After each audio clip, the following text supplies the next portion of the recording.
Good morning team, Gavin here from Growing Younger, and I'm back from my school camp, so I'm back to my video. So this video is about reality versus perception, and it's something that I kind of got sort of brought home to me over this last few days. But when I thought about it in a bit more detail, it's actually something that is true in lots of things, and I'm going to keep you focused on health and fitness, of course. So reality versus perception. So over the last 4 or 5 days, or 4 days, been at school camp, and like, if you've ever been on a school camp, you're gonna know what I'm talking about. It is hard going, man. You're like, we were up at 6 o'clock in the morning, 6:15 or something. We were going right up until about 8:30.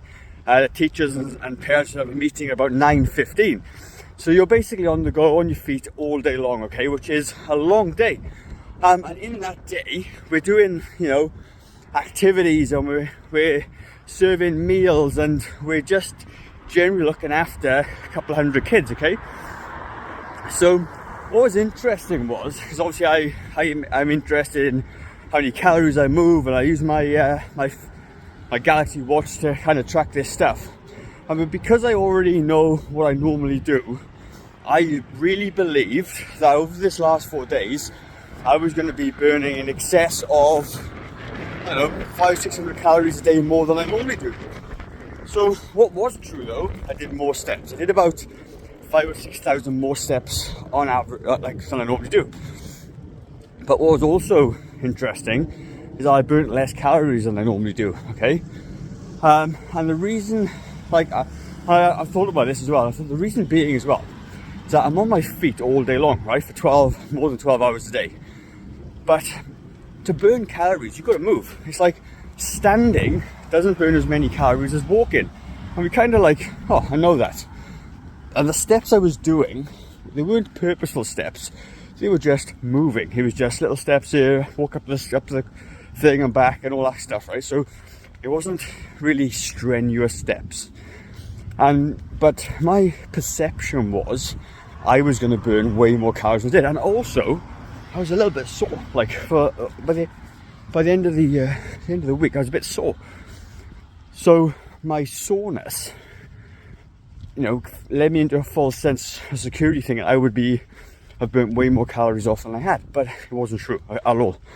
And it makes sense. So like, if you stand for any length of time, or you sit in a position for any length of time, your body will get sore.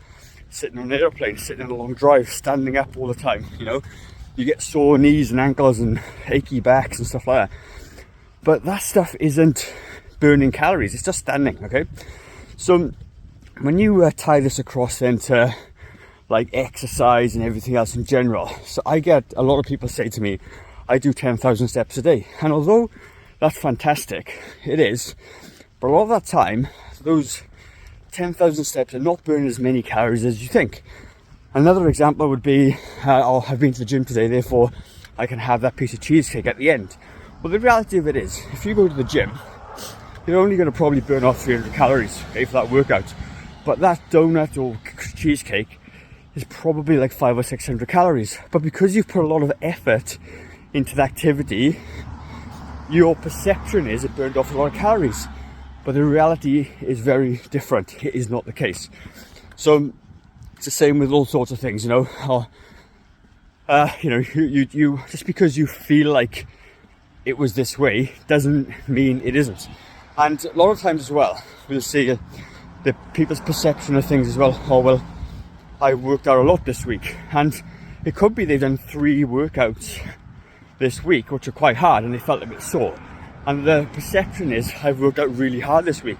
But the reality is, the calories burnt in those exercise workouts are nowhere near as much as you think. So you often then get disappointed, because when you come to your weigh-in on Saturday or the day after, and you put weight on, you feel bad because you think you've put in so much work and the gain was little. And it just means you're not burning as many calories off doing the activities you think you are.